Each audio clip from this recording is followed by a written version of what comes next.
குடியரசு துணைத் தலைவருக்கான தேர்தலில் தேசிய ஜனநாயக கூட்டணி சார்பில் திரு சிபி ராதாகிருஷ்ணன் அறிவிக்கப்பட்டுள்ளார்.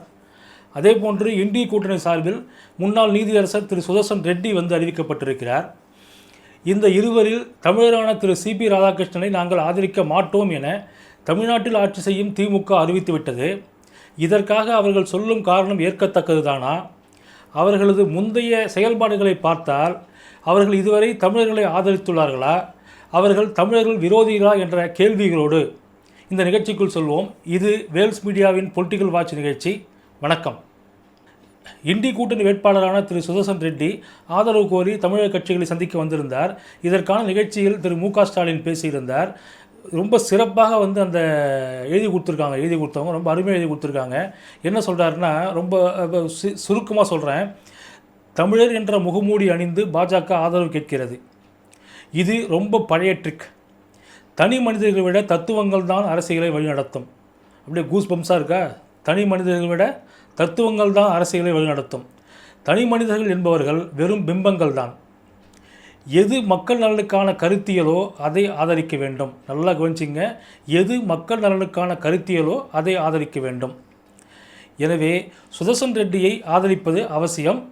அவருடைய ப்ரொஃபைலை நீங்கள் பாருங்கள் அப்படின்னு சொல்லிட்டு பேசியிருக்காரு. அதே மாதிரி கனிமொழி எம்பியும் திமுக சார்பாக இந்த குடியரசு துணைத் தலைவர் தேர்தல் பற்றி கருத்து தெரிவிச்சிருக்காங்க. அண்ணன் திருமாவும் பேசியிருக்காரு. அவர் பேசுனது ஹைலைட்டு. ஏன்னா இப்போ அண்ணன் திருமா இப்போ அம்பேத்கரை விட மேலானவர். ஒரு ஓய்வு பெற்ற இந்திய ஆட்சி பணித்துறை அதிகாரி ஒரு பெண்மணி அவரோட பிறந்தநாள் நிகழ்ச்சியில் பேசியிருக்காங்க. அம்பேத்கரை விட அண்ணன் திருமாவளவன் மேலானவர்னு சொல்லிட்டு அதையும் இவர் அங்கீகரிச்சிருக்காரு. அந்த மாதிரியான ஒரு மனிதர் வாயிலிருந்து அந்த வார்த்தைகளை நீங்கள் கேளுங்க. தமிழர் ஒருவரை குடியரசு துணைத் தலைவர் ஆக்குவோம் என்று சிலர் குரல் எழுப்ப தொடங்கியுள்ளனர். இது தமிழ்நாட்டிற்கான பதவி அல்ல, இந்தியாவிற்கான தலைவர் பதவி. எனவே இதில் தமிழர் என்கிற அடையாளத்தை முன்னிறுத்துவதில் எந்த பொருளும் இல்லை. இது தமிழன்ற நம்ம நிலைநாட்ட வேண்டியது வெளி மாநிலங்களுக்கு போய் தான் நிலைநாட்டணும். இந்த மாதிரியான ஒரு பதவிகளில் தான் நிலைநாட்டணும். அதை விட்டுட்டு தமிழ்நாட்டில் உட்காந்து தமிழர் நிலைநாட்டத்தில் என்ன அவசியம் இருக்குது, என்ன ஒரு தேவை இருக்குது அதில்? இதை புரிஞ்சுருந்தால் அண்ணன் பேசினாரா, இல்லை புரியாமல் பேசினாரா? அரசியலமைப்பு சட்டத்தை ஏற்றி பாபா சாஹிப் அம்பேத்கரே இவர் முன்னாடி ஒன்றுமில்லை அப்படின்னும் போது அண்ணன் பேசினார்னா அது சரியாக தான் இருக்கும். சரி, இப்போ திமுகவோட பழைய வரலாறை கொஞ்சம் திரும்பி பார்க்கலாம். அவங்க இப்போ என்ன சொல்கிறாங்க, திரு சிபி ராதாகிருஷ்ணன் ஆர்எஸ்எஸ்காரர், அதனால் நாங்கள் ஆதரிக்க மாட்டோம் அப்படின்னு சொல்லிட்டாங்க. அதுதான் முதலமைச்சர் திரு மு.க. ஸ்டாலின் என்ன சொல்லியிருந்தார், தத்துவங்கள் தான் அரசியலை வழிநடத்தும், எது மக்கள் நலனுக்கான கருத்தியலோ அதை ஆதரிக்கணும் அப்படின்னு சொல்லிட்டு சொல்லியிருந்தார்ல. சரி, இப்போ இவங்க இதேமாரி இவங்க சொன்ன இந்த கருத்தியல் நலன்லாம் முதல்ல ஃபாலோ பண்ணியிருக்காங்களா, என்ன பண்ணியிருக்காங்க அப்படின்னு பார்த்தோம்னா எல்லாமே தலைகீழே இருக்குது. 1969 காமராஜர் தலைமையிலான ஸ்தாபன காங்கிரஸ் உள்ளிட்ட கட்சிகள் நீலம் சஞ்சீவி ரெட்டியை வேட்பாளராக அறிவிக்கிறாங்க. அதே அதுக்கு நேரெதிராக இந்திரா காந்தி என்ன பண்ணுறாங்கன்னு சொன்னால் வி கிரியை வேட்பாளராக அறிவிக்கிறாங்க. இப்போ நியாயப்படி பார்த்தா திமுக யாரை ஆதரிச்சிருக்கணும்? நீலம் சஞ்சீவி ரெட்டி தானே. ஏன்னா இப்போ இவங்க பேசுகிற திராவிடம் உண்மை, திராவிடம்ன்றது மண் சார்ந்தது அப்படின்னு சொன்னால் இப்போ அவர் ஆந்திராக்கார் தானே, அவர் தானே ஆதரிச்சிருக்கணும். ஆனால் திமுக ஆதரித்தது வி கிரியை. வி கிரி யார்? அவர் ஒரு பிராமணர். நீங்கள் ஏன் பிராமண எதிர்ப்புன்னு சொல்லிட்டு ஏன் நீங்கள் பிராமணர் ஆதரிக்கிறீங்க? நீங்கள் ரெட்டி தான் ஆதரிச்சிருக்கணும். அடுத்ததாக குடியரசு துணைத் தலைவராக இருந்த திரு ஆர் வெங்கட்ராமனிடம் திமுக சரணடைந்த கதையை கேளுங்க. 1986 நவம்பர்லேருந்து டிசம்பர் வரைக்கும் இந்த கிட்டத்தட்ட ஒரு மாதம் அரசியல் சாசன எதிர்ப்பு போராட்டத்தை திமுக முன்னெடுக்கிறாங்க. பேராசிரியர் அன்பழகன், பரிதிலம் வழுதி, பாலன் போன்ற எம்எல்ஏக்கள்லாம் இந்த போராட்டத்தை முன்னெடுத்து நகலை எரிக்கிறாங்க. உடனடியாக அப்போ பிஹெச் பாண்டியன் சபாநாயகராக இருக்கார். அதிமுக ஆட்சி நடக்குது.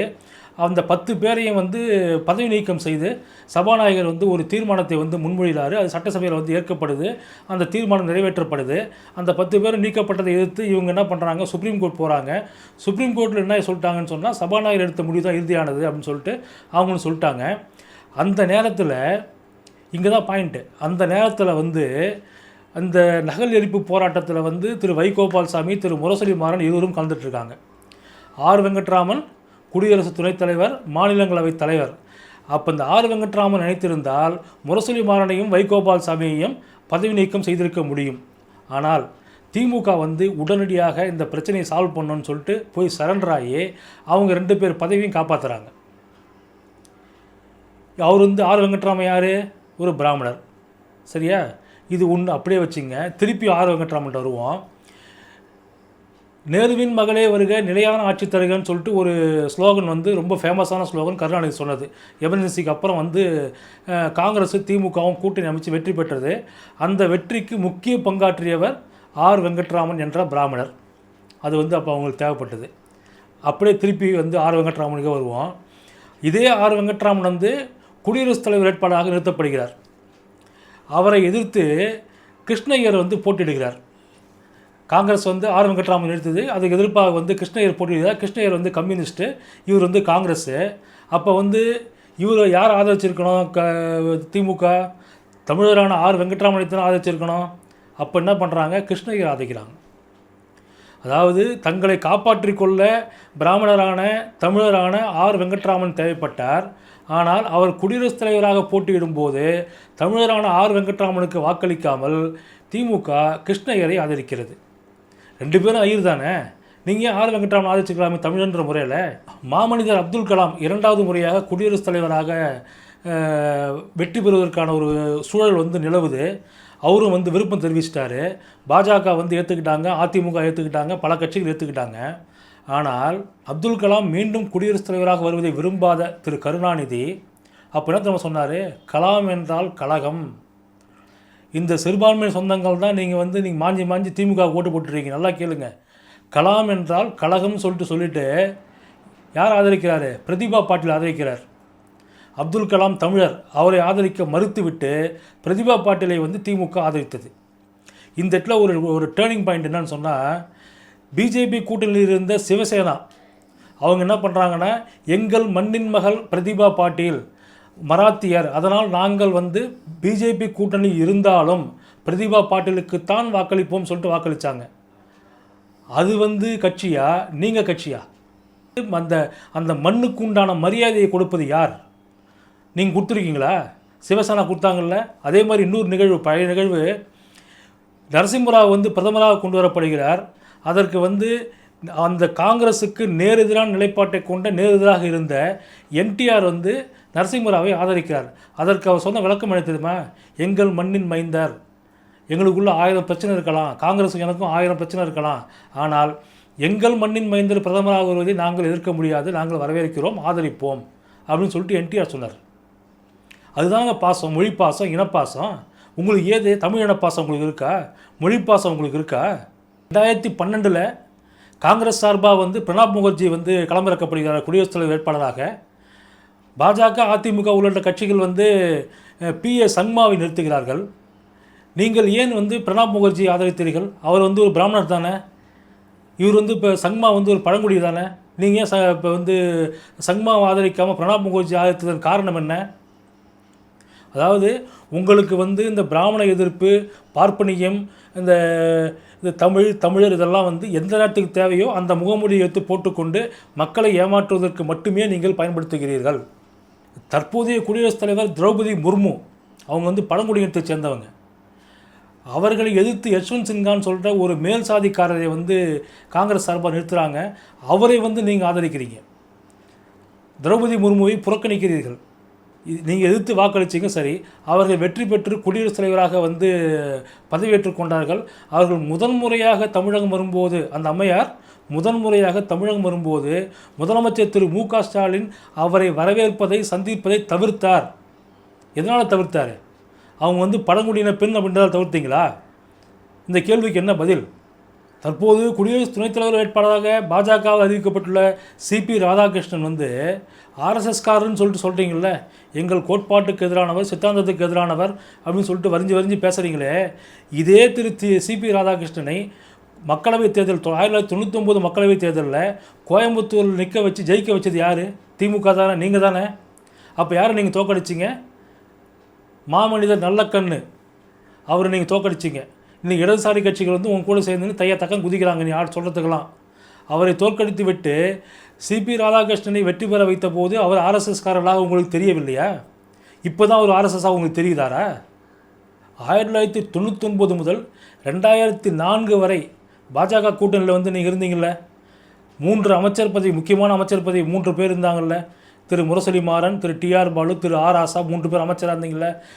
அப்போல்லாம் பதவி சுகத்தை அனுபவித்து விட்டு அப்போ வந்து திரு கருணாநிதி என்ன சொன்னார், ஆர்எஸ்எஸ் வந்து ஒரு சமூக இயக்கம் அப்படின்னு சொன்னார். அப்போ வந்து இந்த குஜராத் இனக்கலவரத்தை பற்றி கேட்கும்போது அந்த மாநில சட்டம் ஒழுங்கு பிரச்சனை அப்படின்னாரு. நாடாளுமன்றத்தில் குஜராத் இனக்கலவரத்தை ஆதரித்து பேசினாங்க திமுக. இப்படியெல்லாம் ஒரு வரலாறை வைத்துக்கொண்டு இப்போது ஆர்எஸ்எஸ்காரர் என்பதால் நாங்கள் சிபி ராதாகிருஷ்ணனை ஆதரிக்க மாட்டோம் என்று சொல்வது எவ்வளவு ஒரு பம்மாத்துத்தனம், எவ்வளவு ஒரு ஏமாற்றுத்தனம். மக்களை என்ன அவ்வளோ ஏமாளிகளாக நினைக்கிறீர்களா, இல்லை மக்களை முட்டாள்களாக நினைக்கிறீர்களா? உங்களுக்கே வேணும்னா நீங்கள் போய் கூட்டணி வச்சு பதவி சுகம் அனுபவிப்பீங்க, எல்லாத்தையும் கறந்துப்பீங்க. உங்களுக்கே வேணான்னா கேட்டால் ஆர்எஸ்எஸ்ன்றது காவின்றது சங்கின்றது. இப்போது நீங்கள் ஆதரிக்கும் சுதர்சன் ரெட்டி இருக்கார்ல, அவர் வந்து இந்த போபால் வழக்கை மீண்டும் விசாரிக்கக்கூடாது என்று சொன்ன நீதிபதிகள் ஒருவர் தானே. அவர் எப்படி நீங்கள் வந்து ஆதரிக்கலாம்? அவர் பேரில் இருக்கிறது பின்னால் இருக்கிற ரெட்டின்றது அவர் படித்து வாங்கிய பட்டமா? இந்த கேள்வி நீங்கள் கேட்டிருக்கீங்களே ஏற்கனவே. வாவு சிதம்பரம் பிள்ளைன்னு போடக்கூடாது, பிள்ளைன்னு எடுத்துகிட்டு வெறும் வாவு சிதம்பரம். ஊவே சாமிநாத ஐயர்னு போடக்கூடாது, ஊவே சாமிநாதர். ஆனால் இவருக்கு மட்டும் சுதர்சன் ரெட்டின்னு கூப்பிடுவீங்க. என்னங்க உங்கள் தமிழ் பாசம், என்ன உங்கள் தமிழ் பற்று பட்டவட்டமாக தெரிஞ்சு போச்சு. நீங்கள் உங்களுக்கு தமிழுக்கும் உங்களுக்கும் வந்து எந்த அளவுக்கு வந்து ஒரு இடைவெளி இருக்குது அப்படின்றது. நீங்கள் தமிழ் என்று சொல்லிக்கொண்டு தமிழர்களை ஏமாற்றுகிறீர்கள், தமிழர்களது அடையாளங்களை அழிக்க முற்படுகிறீர்கள். தமிழ் வளர்ச்சிக்கென ஒரு துறையை அமைச்சதே எங்கள் புரட்சித் தலைவர் எம்ஜிஆர் தானே. நீங்களா அமைச்சிங்க? எல்லாத்துலேயும் போர்டு மட்டும் வைப்பீங்க, தமிழ் வாழ்க தமிழ் வாழ்க அப்படின்னு. போர்டு வச்சு அது மூலமாக கமிஷன் அடிக்கிறது மட்டும்தான் உங்களுக்கு தெரியும். தமிழுக்கோசரம் நீங்கள் என்ன செய்தீர்கள் கேட்டால் கீழடி, தமிழர் நாகரிகம், முதல்ல திராவிட நாகரிகம் உருட்டுனீங்க, அதுக்கப்புறம் தமிழர் நாகரிகம்னு சொல்லிட்டு இந்த பிரச்சனை இந்த பிறகு சொல்ல ஆரம்பிச்சிங்க. அதில் வந்து பிஜேபி கவர்மெண்ட் என்ன கேட்குறாங்க, அந்த ஆய்வறிக்கைக்கான எவிடன்ஸ் கொடுன்னு கேட்குறாங்க. அதை கூட ஒரு அரசியலாக்கி நீங்கள் வந்து அதில் வந்து அரசியலாக தேட முற்படுறீங்களே. அதாவது எல்லாத்துலேயுமே வந்து ஒரு அரசியல் பார்வை. உங்களுக்கு தமிழர்கள் மீதோ தமிழ் மீதோ தமிழ் இனத்தின் மீதோ எந்த விதமான பாசமோ பற்றோ கிடையாது. 2026 மக்கள் உங்களை வீட்டு அனுப்ப போகிறாங்க. அதோடு வந்து உங்களுக்கு உங்களுடைய அரசியல் சகாப்தம் முடிய போகுது. எதிர்க்கட்சி வரிசையில் கூட அமர முடியாத நிலைக்கு மக்கள் உங்களை தள்ளப்போகிறார்கள். நீங்கள் பார்த்துட்டே இருங்க. எடப்பாடியார் தலைமையில் மீண்டும் நல்லாட்சி அமையும். அப்போ இந்த கீழடியில் எல்லாத்துக்குமே ஒரு நிரந்தர தீர்வு கிடைக்கும்.